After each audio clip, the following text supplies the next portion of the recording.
Hello, ഇന്ന് എസ്എസിൻ്റെ 4th ലെക്ചറാണ്. ഇതിൽ നമ്മൾ ഇന്ന് ഒരു പുതിയ കോൺസെപ്റ്റാണ് പഠിക്കുന്നത്, ഓഡിറ്റ് റിസ്ക്.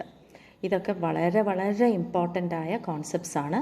ഇത് എല്ലാ എസ്എസിലും വരുന്ന ഇതിൻ്റെയൊക്കെ ക്ലാരിറ്റി ഇല്ലെങ്കിൽ നമുക്ക് എസ്എസ് മനസ്സിലാക്കാൻ ബുദ്ധിമുട്ടാണ്. അതുകൊണ്ട് ഇതൊക്കെ വളരെ നന്നായി മനസ്സിലാക്കി വേണം മുന്നോട്ട് പോകാൻ. ഓക്കെ, ഓഡിറ്റ് റിസ്ക് എന്താണെന്ന് നോക്കാം. ഓഡിറ്റ് റിസ്ക്, ഒരു ഓഡിറ്റർ ഓഡിറ്റ് ചെയ്യുമ്പോൾ 2 തരം സിറ്റുവേഷൻസ് വരാം. അതായത് ഫിനാൻഷ്യൽ സ്റ്റേറ്റ്മെൻറ്റ്സിൽ മിസ്സ്റ്റേറ്റ്മെൻറ്റ്സ് ഉണ്ട്, പക്ഷേ ഓഡിറ്റർ പറയുകയാണ് മിസ്സ്റ്റേറ്റ്മെൻറ്റ്സ് ഇല്ല.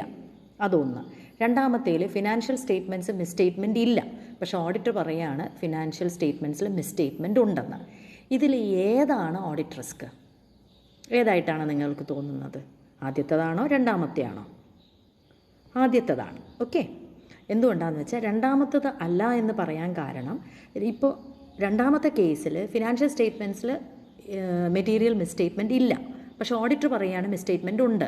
അങ്ങനെ പറഞ്ഞു കഴിഞ്ഞാൽ മാനേജ്മെൻറ്റ് എപ്പോഴും അത് ക്ലാരിഫൈ ചെയ്യാൻ ശ്രമിക്കും. എന്ന് വെച്ചാൽ മിസ്സ്റ്റേറ്റ്മെൻറ്റ് ഇല്ല എന്ന് പ്രൂവ് ചെയ്യുക എന്നുള്ളത് മാനേജ്മെൻറ്റിൻ്റെ ആവശ്യമാണ്. അപ്പോൾ അവർ എന്ത് എഫേർട്ട് എടുത്തും ഓഡിറ്ററിന് അത് ക്ലാരിഫൈ ചെയ്ത് കൊടുക്കും. ഓക്കെ, എക്സ്പ്ലെയിൻ ചെയ്ത് കൊടുക്കും ഇതിൽ മിസ്സ്റ്റേറ്റ്മെൻറ്റ് ഇല്ല എന്നുള്ളത്. അപ്പോൾ അവിടെ ഒരു ഓഡിറ്റ് റിസ്ക് ഇല്ല. പക്ഷേ മറ്റേ കേസിൽ മിസ്സ്റ്റേറ്റ്മെൻറ്റ് ഉണ്ടായിട്ട് ഓഡിറ്റർ മിസ്സ്റ്റേറ്റ്മെൻറ്റ് ഇല്ല എന്ന് പറയുമ്പോൾ അതൊരു വലിയ റിസ്ക്കാണ്. മാനേജ്മെൻറ്റ് ഒട്ടും മിണ്ടാനും പോകുന്നില്ല, ബിക്കോസ് അതിൽ മിസ്സ്റ്റേറ്റ്മെൻറ്റ് ഉണ്ട്. അപ്പോൾ മാനേജ്മെൻറ്റും ഹാപ്പി ആയിരിക്കും ഓഡിറ്റർ കണ്ടില്ലെങ്കിൽ. ഓക്കെ, അപ്പോൾ ഫസ്റ്റ് കേസാണ് ഓഡിറ്റ് റിസ്ക്. അപ്പോൾ ഓഡിറ്റ് റിസ്ക് എന്താണെന്ന് മനസ്സിലായല്ലോ. അപ്പോൾ അതിനെ നമ്മളുടെ ടെക്നിക്കൽ ലാംഗ്വേജിൽ പറയുകയാണെങ്കിൽ, audit risk is the possibility that auditor expresses an inappropriate audit opinion. Appropriate അല്ലാത്ത ഒരു ഒപ്പീനിയൻ പറയുകയാണ് when financial statements are materially misstated. Materially misstated ആകുമ്പോൾ ഇൻഅപ്രോപ്രിയേറ്റ് ഒപ്പീനിയൻ പറയുക എന്ന് പറഞ്ഞാൽ എന്താ അതിൻ്റെ അർത്ഥം? മെറ്റീരിയലി മിസ്റ്റേറ്റഡ് അല്ല എന്ന് ഓഡിറ്റർ പറയണം. ഓക്കെ, ഇതാണ് ഓഡിറ്റ് റിസ്ക്. പ്ലെയിൻ ലാംഗ്വേജിൽ പറഞ്ഞാൽ audit risk. Hope it's clear to you. ഇനി ഓഡിറ്റ് റിസ്ക് ഉണ്ടാവുന്നത് എങ്ങനെ എന്ന് നോക്കാം. അതായത് നമ്മൾ ഓഡിറ്റ് പ്രൊസീജിയേഴ്സ് അപ്ലൈ ചെയ്തിട്ടാണല്ലോ ഓഡിറ്റ് ചെയ്യുന്നത്. അപ്പോൾ ആ ഓഡിറ്റ് പ്രൊസീജിയേഴ്സ് ഫെയിലായാൽ, ഓഡിറ്റ് പ്രൊസീജിയേഴ്സ് അപ്ലൈ ചെയ്യുന്നത് എന്തിനാ? ഫിനാൻഷ്യൽ സ്റ്റേറ്റ്മെൻറ്റിൽ മിസ്സ്റ്റേറ്റ്മെൻറ്റ്സ് ഉണ്ടോ എന്നറിയാൻ.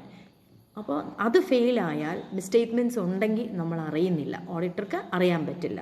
അതാണ് ഡിറ്റക്ഷൻ റിസ്ക്. ഓഡിറ്റർ ഡിറ്റക്റ്റ് ചെയ്യാതെ പോകുന്നു, ഓഡിറ്റ് പ്രൊസീജിയേഴ്സ് ഫെയിലിയർ ആവുന്നു.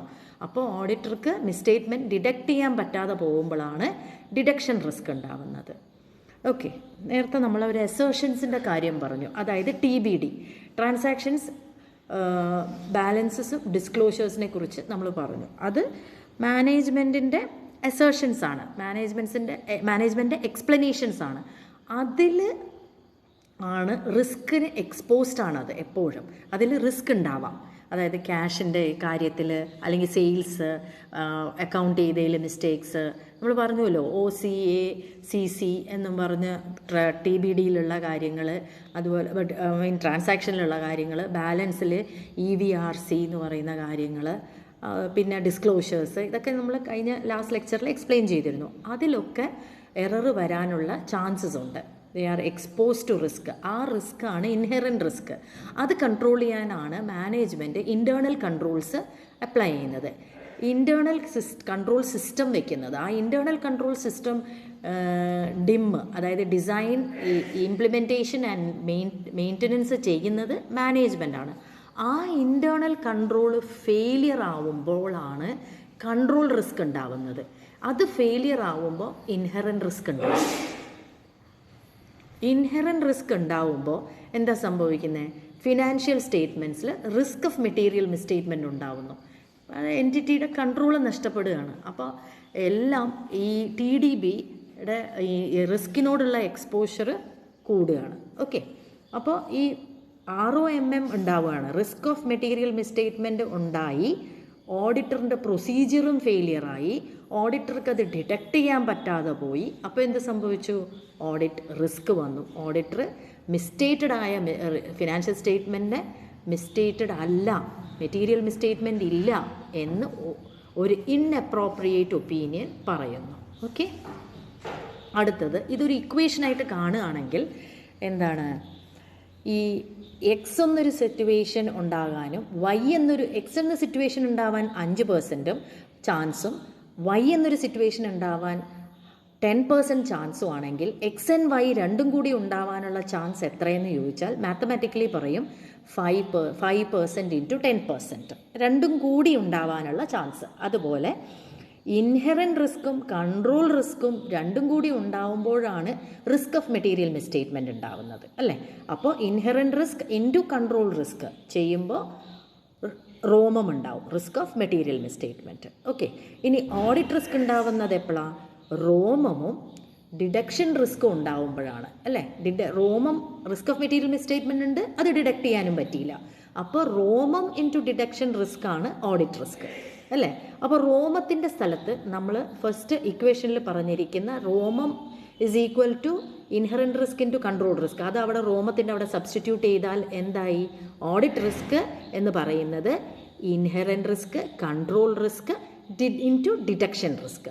അത് ചെയ്യുമ്പോഴാണ് ഇതിൻ്റെ എല്ലാം ഒരു ക്യുമുലേഷനാണ്, എല്ലാം കൂടി ഒരുമിച്ച് അക്യൂമുലേറ്റ് ചെയ്ത് വരുമ്പോഴാണ് ഓഡിറ്റ് റിസ്ക് ഉണ്ടാവുന്നത്. ഇൻഹെറൻറ്റ് റിസ്ക് ഉണ്ടാവുന്നു, അത് കൺട്രോൾ ചെയ്യാൻ പറ്റാത്തപ്പോൾ കൺട്രോൾ റിസ്ക് ഉണ്ടാവുന്നു, ഇൻഹെറൻറ്റ് റിസ്ക്കും കൺട്രോൾ റിസ്ക്കും കൂടി ഉണ്ടായിട്ട് മിസ്സ്റ്റേറ്റ്മെൻറ്റ്സ് ഉണ്ടാകുന്നു, അത് കണ്ടുപിടിക്കാൻ പറ്റുന്നില്ല, അപ്പോൾ ഡിഡക്ഷൻ റിസ്ക് ഉണ്ടാവുന്നു. ഇതെല്ലാം കൂടി ആവുമ്പോൾ ഓഡിറ്റ് റിസ്ക്കായി മാറുകയാണത്. ഓക്കെ, അടുത്തത് ഇനി നമ്മുടെ ടെക്നിക്കൽ ലാംഗ്വേജിൽ ഇൻഹെറൻറ്റ് റിസ്ക് എന്താണ്, അതായത് നമ്മുടെ സ്റ്റഡി മെറ്റീരിയലിലെ ലാംഗ്വേജാണ് നമ്മൾ ഇൻഹെറൻറ്റ് റിസ്ക് എന്താണെന്ന് ചോദിച്ചാൽ എഴുതേണ്ടത്. അതാണ് ഈ പറഞ്ഞത്. ഇത് ഒത്തിരി കട്ടിയുള്ളതാണ്, പക്ഷേ ഇത് നമ്മളിങ്ങനെ പഠിച്ചേ പറ്റും, അത് മനസ്സിലാക്കി കഴിഞ്ഞാൽ പഠിക്കാൻ എളുപ്പമാണ്. ദി സസെപ്റ്റബിലിറ്റി എന്ന് വെച്ചാൽ എക്സ്പോഷർ, ഈ പറയുന്ന TBD, അതായത് ട്രാൻസാക്ഷൻസ് അക്കൗണ്ട് ബാലൻസസ് ഡിസ്ക്ലോഷേഴ്സ്, ആ TBDയുടെ എക്സ്പോഷർ എന്തിനോട്? മിസ്സ്റ്റേറ്റ്മെൻറ്റിനോടുള്ള എക്സ്പോഷർ മെറ്റീരിയൽ ആവാം, ഇൻഡിവിജ്വലി ആവാം, അല്ലെങ്കിൽ വേറെ മിസ്സ്റ്റേറ്റ്മെൻറ്റ്സിൻ്റെ കൂടെ കൂടുമ്പോൾ അത് മെറ്റീരിയൽ ആവാം. ഒറ്റയ്ക്ക് ചിലപ്പോൾ മെറ്റീരിയൽ ആയിരിക്കില്ല, ഒന്നുകിൽ അത് ഒറ്റയ്ക്ക് മെറ്റീരിയൽ ആയിരിക്കാം, അല്ലെങ്കിൽ വേറെ കുറേ മിസ്സ്റ്റേറ്റ്മെൻറ്റ്സിൻ്റെ കൂടെ കൂടുമ്പോൾ അത് മെറ്റീരിയൽ ആവാം. എപ്പോൾ നമ്മൾ ഈ ഇൻഹെറൻറ്റ് റിസ്ക് കൺസിഡർ ചെയ്യുന്നത് അതിനോട് ബന്ധപ്പെട്ട കൺട്രോൾസ് അപ്ലൈ ചെയ്യുന്നതിന് മുമ്പുള്ള സിറ്റുവേഷനാണ് കണക്കിലെടുക്കുന്നത്. അതായത് ഈ കൺട്രോൾസ് ഒന്നും ഇല്ലായിരുന്നെങ്കിൽ ഈ ഇൻഹെറൻറ്റ് റിസ്ക് എന്തായേനെ എന്നാണ് നമ്മൾ പറയുന്നത്. അതാണ് ഇൻഹെറൻറ്റ് റിസ്ക്. അതായത് ക്യാഷമ്മൽ കൺട്രോൾ ഉണ്ട്, അതായത് കാഷ്യർ റൊട്ടേറ്റ് ചെയ്യുകയാണ്, ഇന്ന് രാവിലത്തെ കാഷ്യർ അല്ലെങ്കിൽ കാഷ്യറിൻ്റെ റൊട്ടേഷൻ അല്ല, സോറി, അതായത് ക്യാഷ് എല്ലാ ദിവസവും ക്യാഷ് ബാലൻസ് ടോട്ടൽ ചെയ്ത് കൊടുക്കണം എന്ന് പറഞ്ഞാൽ ആ ക്യാഷ് ബാലൻസ് ബുക്ക് ബാലൻസും ഈക്വൽ ആയിരിക്കണം എന്ന് പറയാം, അല്ലെങ്കിൽ അതൊരു കൺട്രോള്. വൈകുന്നേരം ക്യാഷ് ബാലൻസും വെരിഫൈ ചെയ്ത് റീകൺസിൽ ചെയ്ത് കൊടുക്കുക എന്നുള്ളത് മാനേജ്മെൻറ്റിന്. പിന്നെ വേറൊന്നുള്ളത് ജോബ് റൊട്ടേഷൻ, ഒരേ പൊസിഷനിൽ ഒരാൾ കുറേ നാൾ ഇരിക്കാതിരിക്കുക, it keeps rotating. Job rotate ചെയ്തുകൊണ്ടിരിക്കുമ്പോൾ എവിടെയെങ്കിലും എന്തെങ്കിലും എറേഴ്സോ അല്ലെങ്കിൽ എന്താ പറയുക മിസ്അപ്രോപ്രിയേഷൻസ് നടന്നിട്ടുണ്ടെങ്കിൽ അത് പുറത്ത് വരും, അടുത്ത ആൾ അത് ചാർജ് വരും, അത് പുറത്ത് വരും. അപ്പോൾ അങ്ങനെയുള്ള കാര്യങ്ങൾ അതൊക്കെ ഒരു തരം കൺട്രോൾസാണ്. ഈ കൺട്രോൾസ് ഇല്ലായിരുന്നെങ്കിൽ ഉള്ള റിസ്കിനെയാണ് നമ്മൾ ഇൻഹെറൻറ്റ് റിസ്ക് എന്ന് പറയുന്നത്. ഓക്കെ, അടുത്തത് കൺട്രോൾ റിസ്ക്. ഈ കൺട്രോൾസ് വെച്ചിരിക്കുന്നത് എന്തിനാണ്? എന്തെങ്കിലും റിസ്ക് ഇത് എൻറ്റിറ്റിയിൽ ഉണ്ടാവുമ്പോൾ പ്രിവെൻറ്റ് ചെയ്യാനും ഡിഡക്റ്റ് ചെയ്യാനും കറക്റ്റ് ചെയ്യാനുമാണ് നമ്മൾ ഈ ഇൻറ്റേർണൽ കൺട്രോൾ വെച്ചിരിക്കുന്നത്. അതായത് prevention, detection, correction, PDC on timely basis ചെയ്യാൻ വേണ്ടിയാണ് മാനേജ്മെൻറ്റ് ഇൻറ്റേർണൽ കൺട്രോൾസ് വെച്ചിരിക്കുന്നത്.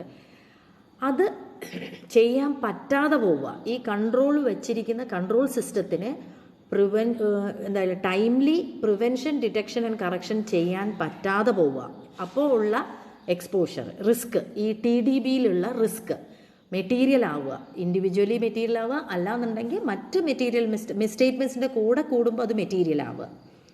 അതിനാണ് കൺട്രോൾ റിസ്ക് എന്ന് പറയുന്നത്.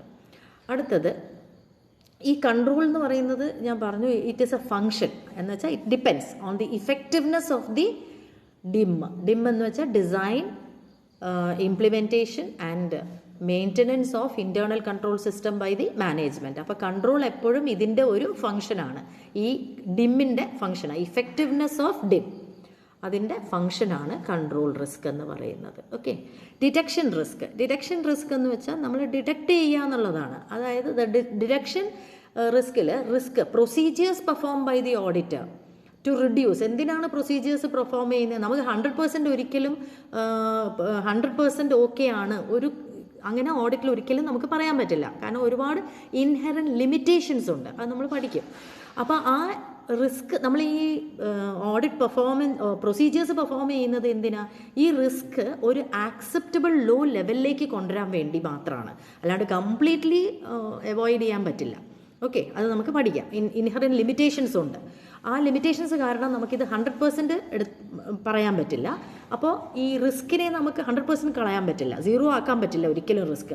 ആ റിസ്കിനെ നമുക്ക് ആക്സെപ്റ്റബിൾ ലോ ലെവലിലേക്ക് കൊണ്ടുവരാൻ പറ്റും. അതിന് വേണ്ടിയാണ് നമ്മൾ ഈ പ്രൊസീജിയേഴ്സ് ചെയ്യുന്നത്. ആ പ്രൊസീജിയേഴ്സിന് ഈ മിസ്സ്റ്റേറ്റ്മെൻറ്റ് ഡിറ്റക്റ്റ് ചെയ്യാൻ പറ്റാതെ പോവുകയാണ്. അങ്ങനെ വന്നു കഴിഞ്ഞാൽ അതായത് ഈ TDBയിലുള്ള മിസ്സ്റ്റേറ്റ്മെൻറ്റ്സ് ഡിറ്റക്റ്റ് ചെയ്യാൻ പറ്റാതെ പോയാലുള്ള, അതായത് അത് ചിലപ്പോൾ മെറ്റീരിയൽ ആവാം ഇൻഡിവിജ്വലി, അല്ലെങ്കിൽ മറ്റ് ഐറ്റംസിൻ്റെ കൂടെ എഗ്രിഗേറ്റ് ചെയ്യുമ്പോൾ മെറ്റീരിയൽ ആവാം. അങ്ങനെയുള്ള ഒരു സിറ്റുവേഷനെയാണ് ഡിറ്റക്ഷൻ റിസ്ക് എന്ന് പറയുന്നത്. ഈ ഡിറ്റക്ഷൻ റിസ്കിനെ റിഡ്യൂസ് ചെയ്യാൻ വേണ്ടി ചില ഫാക്ടേഴ്സ് നമ്മൾ കൺസിഡർ ചെയ്യണം. അതായത് എന്താ വേണ്ടത്? നമ്മൾ ഡിറ്റക്ഷൻ പ്രോപ്പറായിട്ട് പ്ലാനിങ് ഉണ്ടാവണം, ഓഡിറ്റ് അല്ലേ, അപ്പോഴല്ലേ നമുക്കത് കൺട്രോൾ ചെയ്യാൻ പറ്റുള്ളൂ. അപ്പോൾ ആഡിക്വേറ്റ് പ്ലാനിങ് ഉണ്ടാവണം. പിന്നെ ഓഡിറ്റ് ടീമിൽ എക്സ്പേർട്സിനെ ഇടണം. ഓക്കെ, അപ്പോൾ proper assignment of personnel to the audit team. പിന്നെ പ്രൊഫഷണൽ സ്കെപ്റ്റിസിസം ഉണ്ടാവണം, അപ്ലൈ ചെയ്യണം. What is professional scepticism? Professional scepticism എന്ന് പറഞ്ഞാൽ അതൊരു ഓഡിറ്ററിൻ്റെ ക്വാളിറ്റിയാണ്. അതായത് ഒരു ക്വസ്റ്റ്യനിങ് മൈൻഡാണ്, എപ്പോഴും അലേർട്ടായിരിക്കണം. എന്ത് സിറ്റുവേഷൻ വന്നാലും ഓഡിറ്റർ ഷുഡ് ബി അലേർട്ട്. അപ്പോൾ തന്നെ എന്താണ് ഒരു ക്വസ്റ്റ്യനിങ് മൈൻഡ് എപ്പോഴും ഓഡിറ്ററിന് ഉണ്ടായിരിക്കണം. അതാണ് ആപ്ലിക്കേഷൻ ഓഫ് പ്രൊഫഷണൽ സ്കെപ്റ്റിസിസം എന്ന് പറയുന്നത്. അടുത്തത്, ഈ വർക്കൊക്കെ നമ്മൾ ആർട്ടിക്കിൾസിനെയൊക്കെ വിട്ട് വർക്ക് ചെയ്ത് കഴിഞ്ഞാൽ അത് നമ്മൾ അങ്ങനെ തന്നെ ആക്സെപ്റ്റ് ചെയ്യില്ല. നമ്മൾ അവരെ ഡയറക്റ്റ് ചെയ്യും, സൂപ്പർവൈസ് ചെയ്യും, അവരുടെ വർക്ക് റിവ്യൂ ചെയ്യും. ഓക്കെ, അതാണ് DSR എന്ന് ഉദ്ദേശിക്കുന്നത്. അപ്പോൾ P3 DSR അതാണ് നിമോണിക്സ്. P3 DSR അതാണ് factors to reduce detection risk. അതായത് ആഡിക്വേറ്റ് പ്ലാനിങ് വേണം, proper assignment of personnel to the audit team, application of professional scepticism, direction, supervision and review of the work performed. Okay, അപ്പോൾ ഇന്നത്തേക്ക് ഈ ഒരു concept നിർത്താം നമുക്ക്. Okay, അപ്പോൾ ക്ലാസ് ഇഷ്ടപ്പെട്ടിട്ടുണ്ടെങ്കിൽ എൻ്റെ ചാനൽ സബ്സ്ക്രൈബ് ചെയ്യുക, എൻ്റെ വീഡിയോസ് ലൈക്ക് ചെയ്യുക. അപ്പോൾ ഇന്നത്തേക്ക് ഇവിടെ നിർത്താം. ഓക്കെ, നെക്സ്റ്റ് കോൺസെപ്റ്റുമായി അടുത്ത വീഡിയോയിൽ ഞാൻ വരുന്നതായിരിക്കും. Thank you.